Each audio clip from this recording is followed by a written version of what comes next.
श्रीराम समर्थ श्रीराम. श्रीमद दासबोध पारायण दशक 16वा सप्ततीन वयाचा समास 6वा वायोस्तव निरूपण. श्रीराम धन्य धन्य हा वाय देव, याचा विचित्र स्वभाव. वायो करता सकळ जीव, वर्तती जनी श्रीराम. हा वायुदेव खरोखरच धन्य धन्य आहे.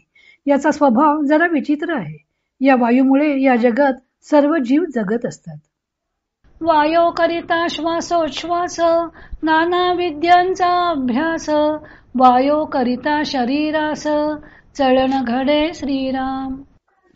वायूमुळेच जीवांना श्वासोच्छ्वास करता येतो, नाना विद्यांचा अभ्यास करता येतो. वायूमुळेच शरीरास चलनवलन घडते. चळण वळण प्रासारण, निरोधन आणि आकोचन. प्राण अपान व्यान उदान, समान वायू श्रीराम. चलन वलन प्रसारण निरोध आणि आकुंचन हे सर्व वायूमुळे होते. शरीरात प्राण अपान व्यान उदान आणि समान हे 5 मुख्य प्राण आहेत. यांच्या रूपाने वायूच माणसाच्या शरीरात वावरतो. नाग कूर्म कर्कश वायो, देवदत्त धनंजयो. ऐसे हे वायोचे स्वभाव, उदंड असती श्रीराम. नाग कुर्म कृकल देवदत्त आणि धनंजय हे 5 उपप्राण आहेत. अशा रीतीने वायूचे स्वभाव उदंड आहेत. वायो ब्रह्मांडी प्रगटला, ब्रह्मांड देवतास पुरवला. तेथून पिंडी प्रगटला, नाना गुणे श्रीराम.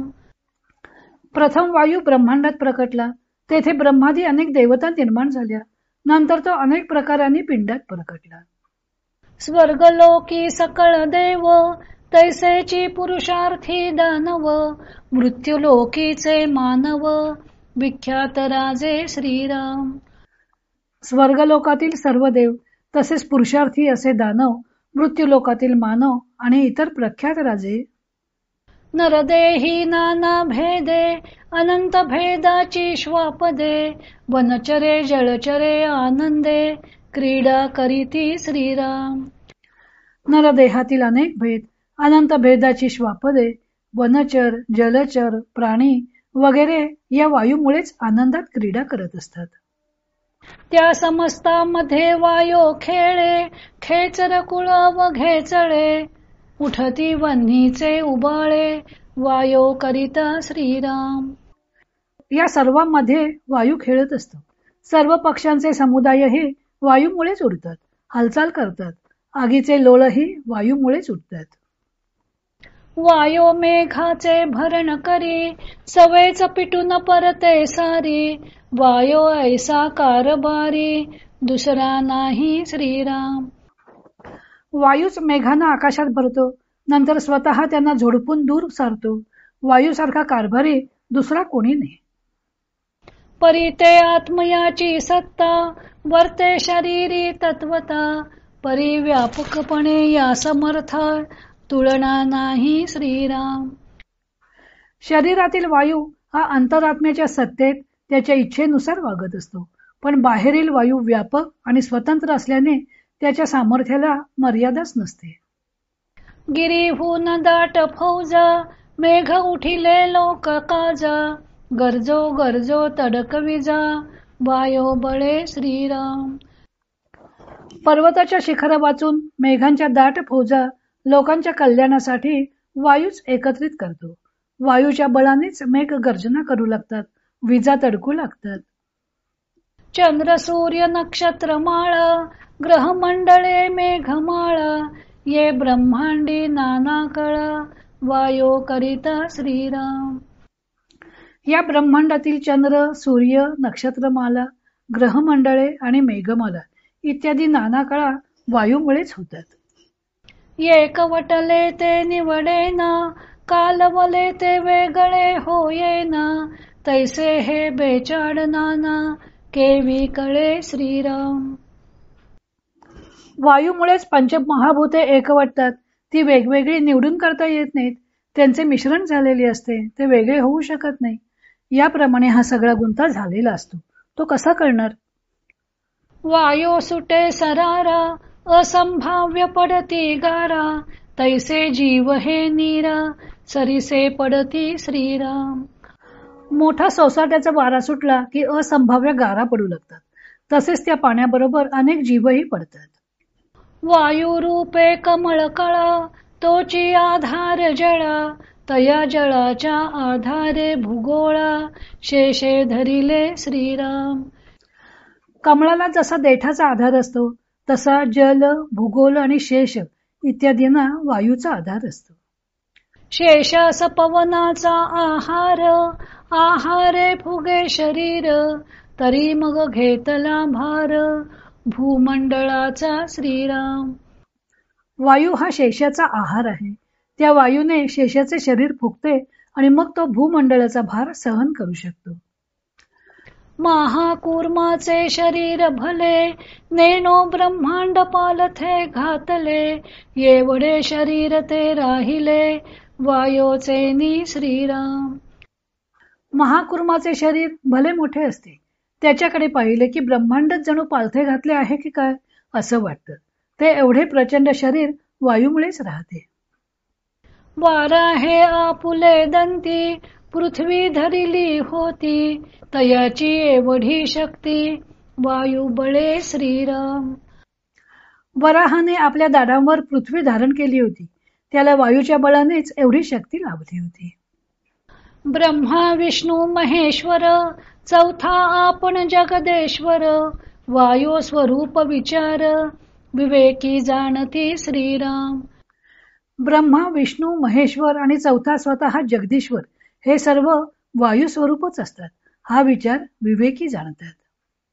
33 कोटी सुरवर 88 सहस्र ऋषेश्वर सिद्ध योगी भारे भार वायो करिता श्रीराम. 33 कोटी देव 88,000 ऋषीश्वर सिद्ध आणि भारंभार योगी हे सर्व वायुरूपच असतात. 9 कोटी कात्यायनी 56 कोटीच्या मुंडिनी 8 कोटी भूतखाणी वायो रूपे श्रीराम. 9 कोटी कात्यायनी 56 कोटी चामुंडा आणि 3.5 कोटी भूतयोनी ही सर्व वायुरूपच असतात.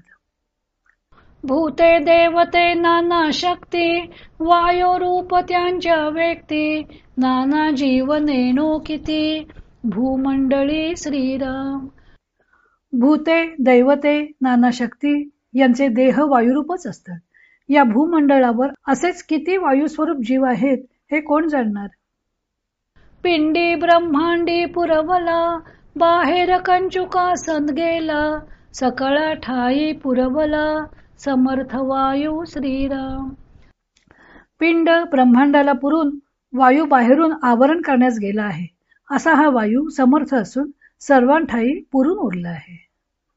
ऐसा हा समर्थ पवन हनुमंत जयाचा नंदन रघुनाथ स्मरणी तन मन हनुमंताचे श्रीराम. अशा या समर्थ वायूचा पुत्र हनुमान आहे. त्या हनुमंताचे तन मन रघुनाथाच्या स्मरणात लागलेली आहे.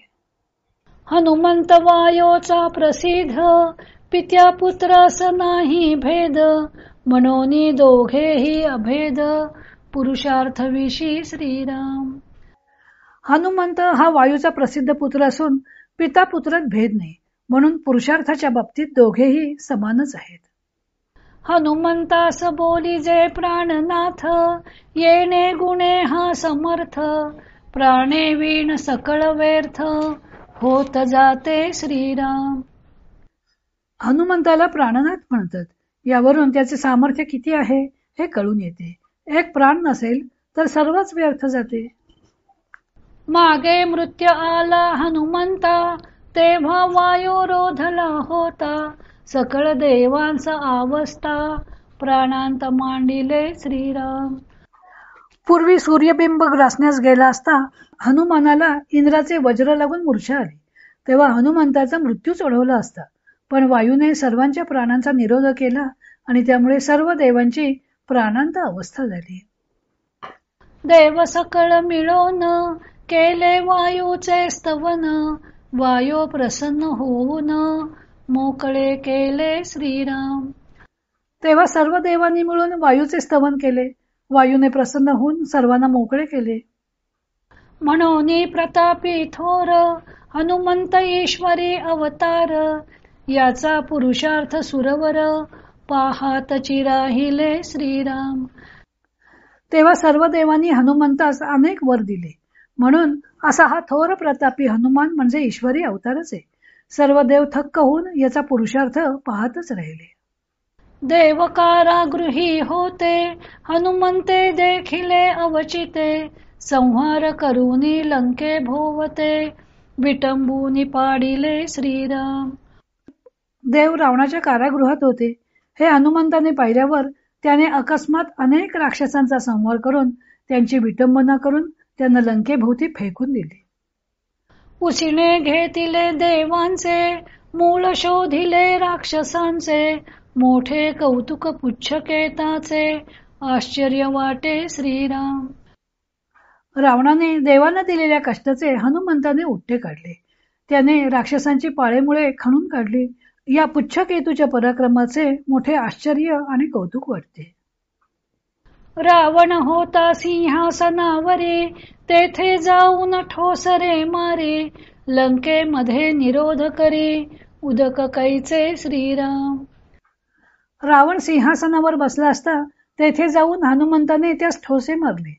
लंकेमध्ये त्यांनी निरोध केला आणि त्यामुळे तेथे उदक मिळेनासे झाले. देवाचा आधार वाटला मोठा पुरुषार्थ देखील, मनामध्ये रघुनाथाला करुणा करीती श्रीराम. त्याचा तो मोठा पराक्रम पाहून देवांना आधार वाटला. त्यांनी मनामध्ये रघुनाथाला करुणेने आळवले. दैत्यावघे संहारिले देव तात्काळ सोडिले, प्राणी मात्र सुखी झाले त्रैलोक्यवासी श्रीराम. तेव्हा त्यांनी सर्व दैत्यांचा संहार केला. देवांना तात्काळ कैदेतून सोडवले आणि त्रैलोक्यातील सर्व प्राणी मात्रांना सुखी केले. जय जय रघुवीर समर्थ. श्रीराम जय राम जय जय राम.